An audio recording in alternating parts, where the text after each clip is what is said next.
Les anniversaires vont et viennent invariablement, mais celui-ci en particulier méritait d'être reconnu. Il marquait le premier anniversaire du jour où j'ai découvert la dissolution de mon mariage. J'anticipe vos pensées. Qui commémore un tel événement? Pour clarifier, je ne célèbre pas l'angoisse elle-même. Je m'arrête plutôt pour reconnaître ma survie et mon épanouissement ultérieur en tant qu'individu plus fort. Il y a précisément un an, j'étais assis dans mon bureau, songeant, ce n'est pas ce à quoi j'ai consenti, n'est-ce pas? Les vœux résonnaient dans ma mémoire, pour le meilleur et pour le pire, dans la maladie et dans la santé, jusqu'à ce que la mort nous sépare. À ce moment précis, la mort commençait à apparaître comme une issue potentiellement viable. En ce jour fatidique, on m'a informé que ma belle et affectueuse épouse, la femme avec qui j'avais passé 6 ans, ma plus proche confidente, la personne qui représentait tout pour moi était, en réalité, une adultère infidèle. Je suis conscient de votre réaction probable. Vous supposez probablement que les signes révélateurs devaient être flagrants, des soirées tardives au bureau, des douches immédiates en rentrant à la maison. Une fatigue perpétuelle la rendant indisponible pour l'intimité, ou des éclats de colère injustifiés dirigés contre moi. Cependant, rien de tout cela ne s'est produit. J'étais, tout simplement, un idiot inconscient. Alors, comment ai-je découvert la vérité? Cela s'est produit un mercredi, à l'approche de l'heure du déjeuner. Je retournais au bureau après une visite impromptue chez un client et j'ai décidé d'acheter un sandwich au poisson frit dans un établissement local que j'affectionnais. L'établissement, connu sous le nom de La Baleine, prépare le sandwich avec du poisson frais et croustillant accompagné de sauce tartare, de laitue et de tomates, le tout contenu dans un pain, en gros, du poisson dans un pain. Vous comprenez cette sensation quand tout se déroule sans accroc. Votre journée se déroule sans effort, les clients expriment leur satisfaction, et vous anticipez avec impatience le délicieux déjeuner qui vous attend dans quelques minutes à peine. Cela résumait mon état d'être, satisfait, inconscient et content. C'est alors, arrêté à un feu de signalisation, que j'ai aperçu le véhicule de ma bien-aimée épouse se dirigeant dans la direction opposée. Soudain, elle a effectué un virage à droite dans le parking d'un motel local portant le nom de « Ne le dis à personne ». Je me suis demandé, qu'est-ce que c'est que ça? J'ai immédiatement tourné à droite dans le terrain de la station-service voisine, j'ai trouvé une place de parking disponible et j'ai observé qu'elle sortait de son véhicule et se dirigeait directement vers l'une des chambres. Elle a frappé, la porte s'est ouverte, et elle est entrée avec un air de familiarité, comme si elle avait accompli cette action d'innombrables fois. Qu'est-ce que c'est que ça, vous demandez-vous probablement. Me suis-je alors précipité de l'autre côté de la rue et ai-je commencé à frapper à la porte? Ai-je défoncé la porte et agressé son amant à main nue? Non, je ne l'ai pas fait. Maintenant, vous imaginez sans doute que j'ai traversé la rue furtivement et que j'ai contourné pour atteindre le côté opposé, où j'ai trouvé une légère ouverture dans les rideaux. Ai-je alors regardé à travers l'interstice et vu tout ce dont j'avais besoin pour m'en assurer? Encore une fois, non. Bien que j'aie besoin de savoir, je n'avais pas besoin qu'elle soit au courant de mes connaissances. J'ai simplement identifié un endroit où je pouvais m'asseoir tranquillement dans ma voiture et surveiller cette porte. Environ 1 heure après son arrivée, elle est repartie. 5 minutes à peine plus tard, un homme vêtu d'un costume coûteux est sorti de la chambre, est monté dans sa Lexus et est parti. Typique. J'avais toujours considéré la Lexus comme une extravagance hors de prix pour les individus qui cherchaient à étaler leur richesse. Ce jour-là en particulier, j'ai été rendu inutile. Je me suis abstenu de toute tentative de travail. Je suis simplement resté dans mon bureau et j'ai parcouru les lois sur le divorce sur Internet. Les informations ont confirmé mes pires craintes. Que le divorce soit initié sur une base sans faute ou en raison d'un adultère, le résultat est resté identique. Qu'elle soit maudite. Ils méritaient tous les deux un châtiment. Il m'est alors venu à l'esprit que j'ignorais son nom. Comment allais-je exercer un châtiment si je ne connaissais pas son identité? Ce soir-là, le destin est intervenu. Je lui ai adressé à peine 2 mots de toute la soirée, et elle m'a demandé avec insistance la cause de ma détresse. Que imaginait-elle qu'il se passait? Éprouvait-elle de la culpabilité? Craint-elle que je sois au courant? Ou son esprit était-il si embrouillé, son comportement si erratique, qu'elle n'a pas réussi à relier ma conduite à ses actions? Je regardais fixement les informations de fin de soirée lorsqu'un reportage local a fait surface concernant un vol de banque qui s'était produit pendant l'heure du déjeuner. Les journalistes ont présenté des images vidéo des voleurs, et la femme impliquée ressemblait à mon épouse. Bien qu'elle portât un masque Covid, ses cheveux, ses yeux, sa taille et sa corpulence la rendaient un sosie plausible de la femme que j'avais épousée. Naturellement, j'ai reconnu que ce n'était pas elle, car ma femme avait été dans cette chambre de motel avec le crétin en Lexus. Cependant, je pouvais feindre l'ignorance. En effet, peut-être ne feignais-je même pas. Le lendemain matin, j'ai contacté le service de police et me suis renseigné sur le cambriolage. Ils m'ont informé qu'ils suivaient plusieurs pistes, ce qui, dans le jargon des forces de l'ordre, se traduit par « nous n'avons rien ». Par conséquent, je leur ai innocemment signalé que la cambrioleuse ressemblait de manière frappante à une femme qui habitait en face de chez moi, et je leur ai donné son nom. J'ai également mentionné son acquisition récente d'une nouvelle voiture. Cette affirmation était partiellement exacte, c'était moi qui l'avais achetée. De plus, il se trouvait que j'étais au courant qu'elle n'était pas chez elle pendant le cambriolage. Ce dernier détail était complètement, glorieusement vrai. J'anticipais qu'il frapperait à la porte d'entrée, engagerait une conversation embarrassante avec l'adultère et, au minimum, que je tirerais un certain amusement de la situation et de quoi m'aider à survivre pendant les semaines qui suivraient alors que j'entamerais une procédure de divorce. Cependant, le résultat a largement dépassé mes attentes. Lorsque les policiers ont constaté qu'elle ressemblait, en effet, fortement à la cambrioleuse, et qu'elle n'a pas été en mesure de justifier où elle se trouvait pendant le cambriolage, ils l'ont escortée au poste pour ce qu'ils ont eu la délicatesse d'appeler un entretien, au cours duquel ils l'ont pressée jusqu'à ce qu'elle révèle son lieu de rendez-vous et son compagnon. Quiconque se trouvant à portée de voix aurait facilement deviné ses activités. Ils l'ont retenue au poste pendant qu'ils vérifiaient son alibi ou une façon polie de dire qu'ils l'ont placé dans une cellule de garde à vue et se sont rendus directement au domicile de l'abruti. Après avoir découvert qu'il n'était pas chez lui, sa femme leur a fourni l'adresse de son lieu de travail. L'intérêt des policiers pour son mari n'a pas échappé à l'attention de sa femme. Lorsqu'il a tenté de nier toute implication avec mon épouse, ils se sont rendus au motel et ont récupéré les images de surveillance. Son apparition à l'écran n'a pas amélioré l'opinion que les policiers avaient de lui, mais elle leur a fourni à tous deux un alibi. Il s'est avéré que fournir de fausses informations à la police constitue une infraction pénale. Par conséquent, ce soir-là, ils sont retournés à son domicile pour l'inculper d'une infraction mineure que je soupçonnais secrètement. Ils ont délibérément attendu qu'il rentre chez lui afin de pouvoir l'arrêter en présence de sa femme. Bien que cela n'ait pas entraîné d'amendes importantes ou d'incarcération pour le scélérat, cela a précipité son divorce. L'histoire était bien trop sensationnelle pour rester confidentielle. Toute cette histoire de sosie de cambrioleuse adultère s'est rapidement transformée en une plaisanterie récurrente au poste, et les policiers se sont empressés de la partager avec leurs conjoints. Leurs conjoints, à leur tour, l'ont transmise à leurs amis, qui l'ont ensuite diffusée à leur connaissance. En peu de temps, ma femme et l'abruti étaient devenus la risée de toute la ville. Même le juge qui a traité mes papiers de divorce a souri en reconnaissant son identité. Finalement, le divorce a été prononcé. Elle a exécuté toutes les actions attendues et a récité tous les clichés habituels. Cependant, la confiance avait été irrémédiablement brisée, et aucun remède concevable n'existait dans cette vie. Partout où elle s'aventurait, elle rencontrait des chuchotements et des rires étouffés derrière son dos. Par la suite, elle a quitté la ville. Je ne sais absolument pas où elle se trouve actuellement ni si elle et l'abruti sont toujours ensemble, et, en vérité, cela ne m'importe plus. Je vais de l'avant. En réfléchissant aux événements, je me demande parfois si l'entreprise en valait la peine. J'avais connaissance de son infidélité et j'étais prêt à divorcer d'elle uniquement sur cette base. Cependant, je souhaitais la transformer en une risée publique. L'adultère qui a été contrainte d'avouer sa liaison uniquement pour éviter d'être arrêtée pour vol à main armée. Je l'imaginais contrainte d'admettre, oui, je suis une menteuse et une tricheuse, mais je ne suis pas une cambrioleuse. Cela m'a procuré moins de satisfaction que je ne l'avais anticipé. Néanmoins, je dois concéder que je reproduirais les mêmes actions si je devais me retrouver dans la même situation. Finalement, 2 policiers m'ont rendu visite. Inévitablement, rien ne reste caché éternellement, alors ils savaient, bien sûr, que j'avais passé l'appel concernant ma femme. Officiellement, ils ont feint la surprise.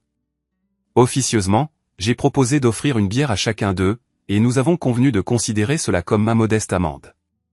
Apparemment, l'un d'eux était divorcé, et l'autre était sur le point de divorcer, et ils ont tous deux apprécié ma créativité.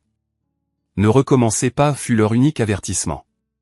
Je suis resté incertain quant à savoir s'ils faisaient référence au fait de dénoncer ma femme comme cambrioleuse ou de l'épouser en premier lieu. Quoi qu'il en soit, j'ai acquiescé aux deux. Et me voici, 1 an plus tard.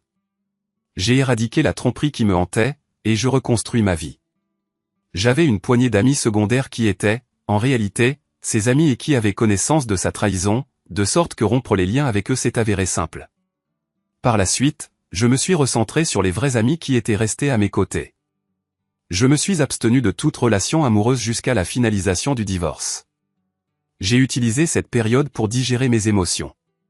Puis, il y a environ un mois, j'ai rencontré une femme formidable, de mon âge. Elle aussi est divorcée d'un infidèle. Nous avons énormément de points communs.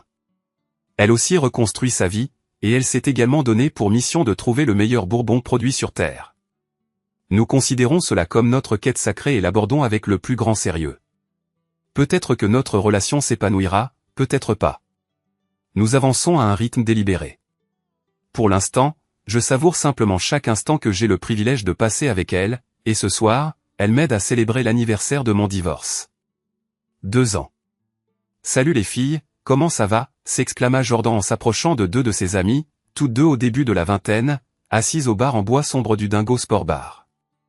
Jordan et ses 3 amis et collègues, Shelly, Pam et Emily, se réunissaient presque tous les vendredis après le travail pour échanger des potins, prendre une bouchée et évaluer le nombre de boissons gratuites qu'elles pouvaient soutirer aux hommes reconnaissants qui fréquentaient cet établissement majoritairement masculin. Les jeunes femmes attirantes et bien proportionnées étaient rares au Dingo, ce qui rendait le barman constamment attentif. Il veillait à ce que les amuse-gueules soient toujours réapprovisionnées, mais ne facturait aux filles qu'1 ou 2 commandes. Il était persuadé qu'il compenserait largement la différence avec les boissons que les hommes du bar envoyaient continuellement à la table des filles. Les filles demandaient invariablement que leurs boissons soient légères, ce qui leur permettait d'en consommer davantage tout en conservant au moins une apparence de maîtrise de soi. Comme le barman souhaitait que leur clientèle perdure, il honorait invariablement leurs demandes, comprenant l'importance de la satisfaction de la clientèle, en particulier lorsque cela augmentait la rentabilité du bar. Les hommes essayaient régulièrement de flirter avec les femmes, cependant, c'était un aspect tacitement accepté de l'arrangement. Si un gentleman manifestait sa reconnaissance en offrant des boissons gratuites et entretenait un dialogue stimulant et engageant, il pouvait, éventuellement, se retrouver récompensé par la compagnie d'une, voire de plusieurs, femmes pour une nuit caractérisée par l'amusement et la gratification. Phil, le barman, ne manquait jamais de transmettre cette information à tout homme qui manifestait de l'intérêt. Ce soir, cependant, les femmes étaient préoccupées par d'autres sujets. « Avez-vous tout entendu parler de Vicky Summers ?» demanda Pam aux autres, lançant ainsi l'habituel échange de potins du soir. « J'ai entendu dire par John de la comptabilité qu'elle avait reçu des papiers de divorce au bureau plus tôt dans la journée. »« Sans blague ?»« Sérieusement ?» répondit Shelly, ses grands yeux bruns s'écarquillant d'étonnement. « Oh mon Dieu, c'est terrible. Recevoir des papiers de divorce est déjà désagréable, mais que cela se produise devant ses collègues au travail? C'est excessivement dur. » Oui, mais en parlant de divorce, la rumeur court que son mari, Mike, l'a découverte au lit avec Jake Preston à leur domicile. Dans leur lit conjugal. J'avais entendu un murmure selon lequel Vicky et Jake entretenaient une liaison assez régulière. Bien que personne n'ait jamais réellement rien vu. Mais les rumeurs persistaient, réfléchit Pam en secouant la tête. Qu'est-ce que Vicky a bien pu trouver à Jake? C'est un crétin arrogant et menteur, pour autant que je puisse en juger. Oui, c'est un crétin fini. Mais elle ne recherchait pas une stimulation intellectuelle. Elle désirait une gratification physique. Jordan renifla d'un ton dédaigneux. L'une d'entre vous a-t-elle eu une intimité avec Jake? Pam secoua la tête en fronçant les sourcils, et Shelly resta complètement silencieuse, cependant, son silence même était révélateur. Jordan, souriant sciemment à Shelly, redirigea son attention vers Pam. Eh bien, la rumeur dit que le vieux Jacquet est plutôt bien doté et aime partager ses attributs. Pas que nous en ayons une connaissance directe, bien sûr. N'est-ce pas, Shelly, taquina Jordan. Shelly tira simplement la langue à Jordan et offrit un petit sourire espiègle.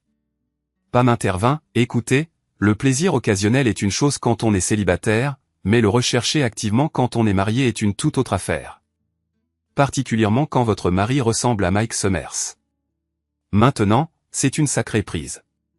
J'ai travaillé à ses côtés pendant un certain temps et c'est vraiment un type merveilleux et affable.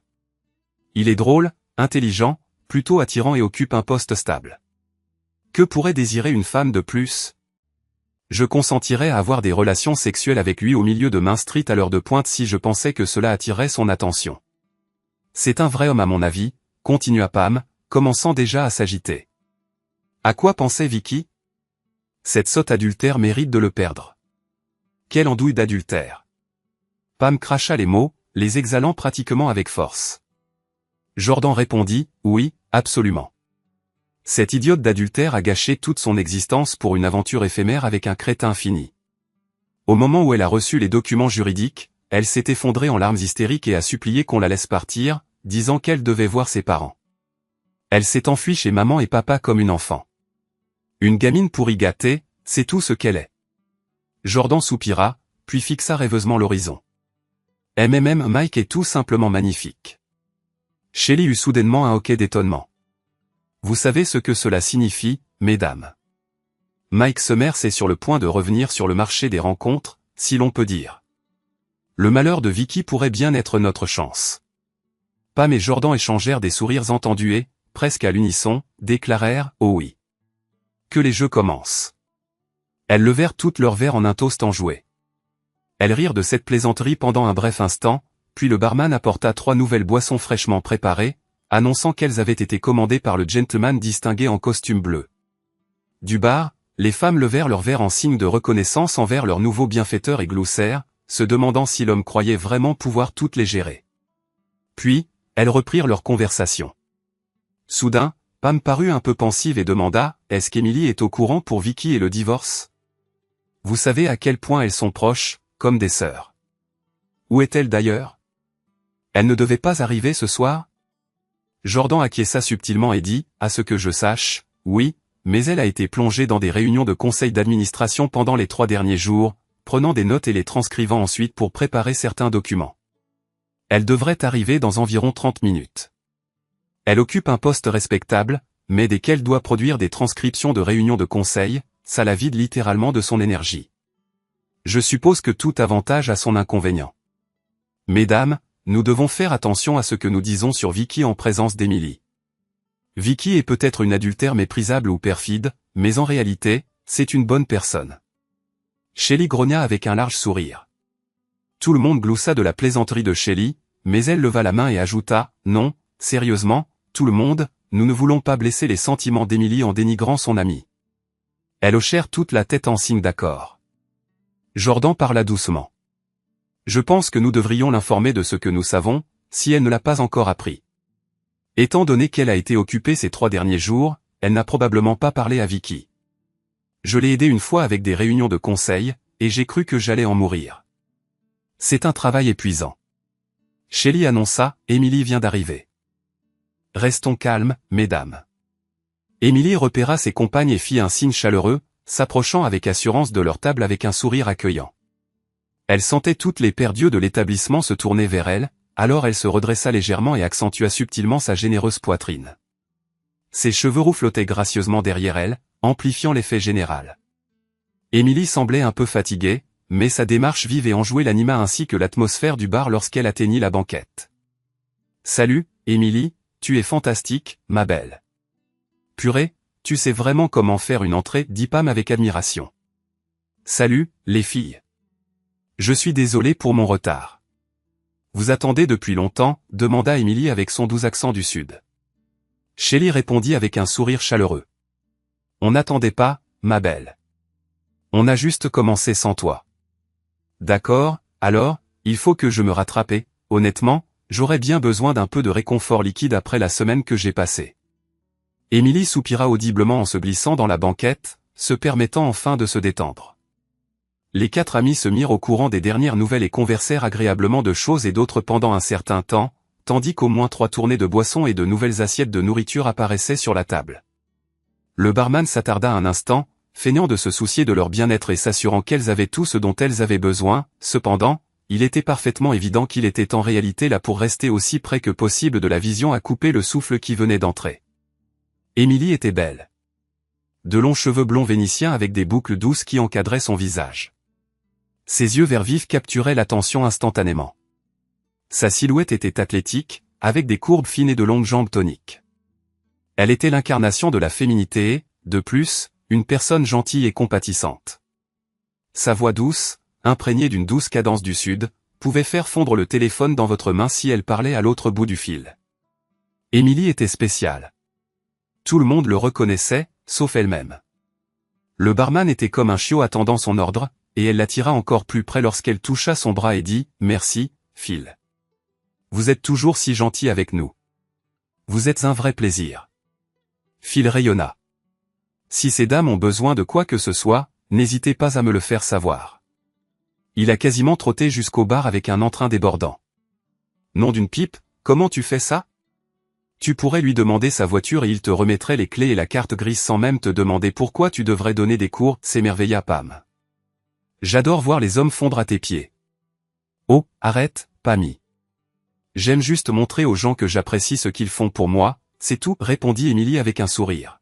« Je suppose que je devrais me renseigner sur la marque et le modèle de sa voiture, alors, » ajouta Emily, les yeux pétillants de malice. Elles rirent toutes de bon cœur et reprirent leur conversation. Jordan fut la seule à finalement aborder le sujet de Vicky et Mike. « Avez-vous parlé à Vicky récemment ?» Emily regarda ses amis avec attente, attendant une explication. « Non, pas depuis lundi. J'étais trop occupée pour parler à qui que ce soit. » Emily répondit prudemment. « Pourquoi ? Qu'est-ce qui se passe ? Qu'est-ce qui est arrivé ? Demanda-t-elle nerveusement, remarquant que tous les regards étaient fixés sur elle. Jordan fit une pause, puis dit avec une gravité totale, « Vicky a reçu ses papiers de divorce au bureau aujourd'hui. » « Oh mon Dieu, non. » Emily haleta. « Elle doit être anéantie. Mike a dû découvrir ça, son incartade. Comment va-t-elle surmonter ça ? Oh mon Dieu, qu'est-ce qu'elle va faire ?» Emily secoua la tête, marmonnant doucement tandis qu'elle tentait de saisir l'ampleur de la nouvelle et ses implications pour son amie. Elle resta silencieuse pendant un moment, plongée dans ses pensées, continuant lentement de secouer la tête, accablée de tristesse. Les autres l'observèrent attentivement pendant un instant, puis chacune décida de laisser de l'espace à Emily et se lancèrent dans une conversation discrète entre elles. Soudain, Emily prit son téléphone et tapa plusieurs chiffres. « Salut, oui, c'est moi. Je viens d'apprendre ce qui s'est passé. Est-ce que tu vas bien, ma chérie ? Non, bien sûr que non. Je suis tellement désolé. Qu'est-ce que je peux faire ? Tu veux que je vienne ? Non, tu ne devrais pas être seule en ce moment. C'est trop grave, trop douloureux. Oh ma puce, vas-y, pleure. J'arrive. Je peux être là dans 15 ou 20 minutes. Non, c'est à ça que servent les amis. J'arrive et je n'accepterai aucun refus. Oh, ma pauvre. Je pars tout de suite. Tiens bon, ma chérie, j'arrive. Au revoir. Emily ferma son téléphone et laissa échapper un lourd soupir. Elle commença immédiatement à rassembler ses affaires. Je suis vraiment désolé, les filles, mais je dois y aller. Mon ami a désespérément besoin d'une épaule sur laquelle pleurer en ce moment. Combien est-ce que je dois ? Emily souffla en cherchant son portefeuille. Ne sois pas bête, Emily, on s'en occupe. Tu n'as presque rien consommé de toute façon. Vas-y, prends soin de Vicky, donne-lui nos amitiés et demande-lui si on peut faire quoi que ce soit. Shelly dit en la chassant d'un geste de la main avant de se lever pour l'embrasser. Vicky a de la chance d'avoir une amie comme toi. Tu es un amour, ma chérie. Maintenant, sors d'ici et fais ce que tu peux. Emily embrassa ses amis et se précipita hors du bar, envoyant un baiser à Phil et lui faisant signe en sortant. Tous les regards de l'établissement la suivirent. Les trois jeunes femmes se détendirent dans leurs chaises, entamant une conversation légère qui, néanmoins, revenait sans cesse au sujet de Mike et Vicky. 30 minutes s'écoulèrent rapidement, accompagnées d'une succession de boissons rafraîchissantes. Les effets de l'alcool commençaient à se faire sentir chez le trio. Leur dialogue faiblissait, reprenait de l'élan, mais revenait invariablement au sujet de Vicky et Mike, se concentrant principalement sur l'inadéquation perçue de Vicky pour lui et leur stratégie collective pour séduire Mike une fois que Vicky ne serait plus un facteur. Soudain, Pam se redressa sur sa chaise. « Avez-vous dit que Vicky allait rendre visite à ses parents aujourd'hui ?» demanda-t-elle. « Oui, je l'ai entendu dire qu'elle allait chez ses parents en quittant le bureau » répondit Jordan, perplexe, tentant de discerner la pensée de Pam. Elle avait l'air assez bouleversée. « Je sais que les parents de Vicky résident à Tampa, en Floride, ce qui représente environ 5 ou 6 heures de route, déclara Pam, pensant à voix haute. Par conséquent, à moins que Vicky n'ait dévié de sa destination prévue, Emily n'aurait pas pu lui rendre visite. Un moment de silence plana sur le groupe tandis que leurs esprits embrumés par l'alcool assimilaient et traitaient les ramifications de cette déduction. Nom d'un chien.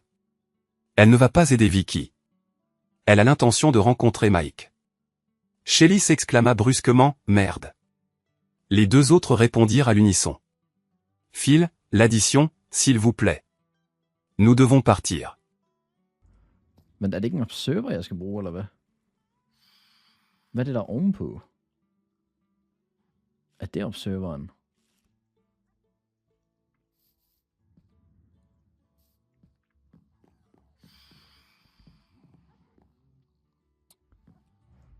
Det er vildt nok, det der.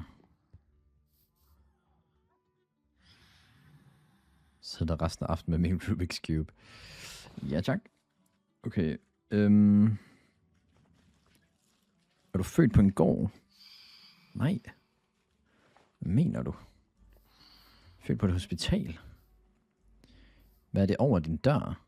Nå, det er bare et skilt. Der står Martin Julius Caesar Hamann. Du er jøde? Ja. Er du født i et S-tog? Nej, heller ikke. The fuck? Er det 20 spørgsmål til professoren, eller hvad? Altså, jeg sværger, den observer, der skal være ovenpå beehiven, right? Det ligner det i hvert fald. Altså, den skal sætte bagefter, eller hvad? Faktisk i tvivl. Okay, vi gør lige sådan der. Nej, det kan jeg jo ikke. Whatever. Er du født i et telt? Nej, samme heller ikke. Det er godt, han lige kan bruge alt med jern på Iron Gear til sig selv, og ham troll til der, var.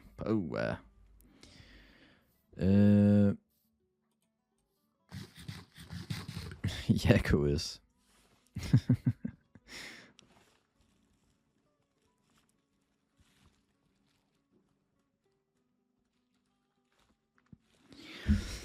Okay. Beehive der. Så skal jeg bruge comparator. Det var den, jeg havde før alligevel. Comparator. Hvad skal jeg bruge? Mere quartz, 3 redstone torches. Bang. 3 smooth stone.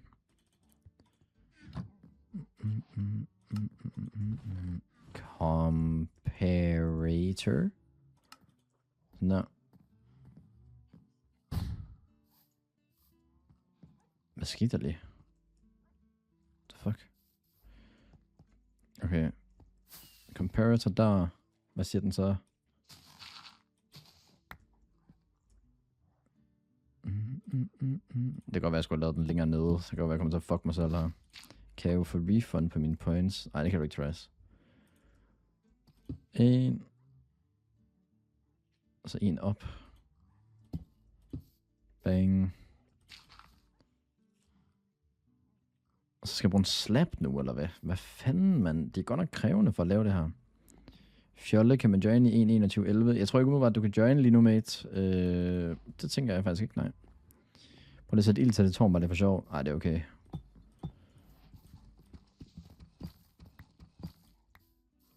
Ryk dig lige, Sepp. Hvordan var det? En Sepp lige... Eller ikke en Sepp, en slap. Så hvad der, eller hvad? No way. Nej, der.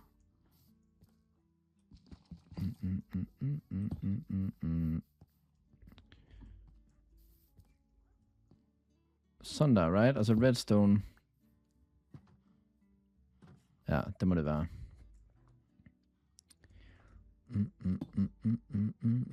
Og så en mere der. Bang, og så beehive observer. Det skulle gerne virke nu. Oh my god. Mods? Hvordan kom jeg ud? Men jeg er fucket op her, sgu da. Nej, det har jeg ikke. Det har jeg ikke. Sådan der. Beehive. Men hvis jeg sætter den her sådan her. Det er sgu da ikke en observer, så. Hvad er det, der er ovenpå? 2 sekunder. Hvordan har Bani det med, at du konkurrerer med ham på MC-server? Jamen altså, det her det er jo bare sådan en lille hygge-ting. Bani er jo en seriøs server. Men jeg tror, han har det fint, for han er lige rated også.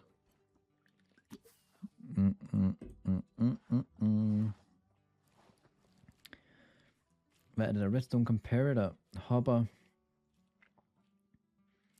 Just step by step. Er det en dispenser? Nå, ja, det skulle da en dispenser. Det var hate raid. Jeg ser. Det er en dispenser, der skal fyldes med shears. Jeg kan, by the way, den her kiste var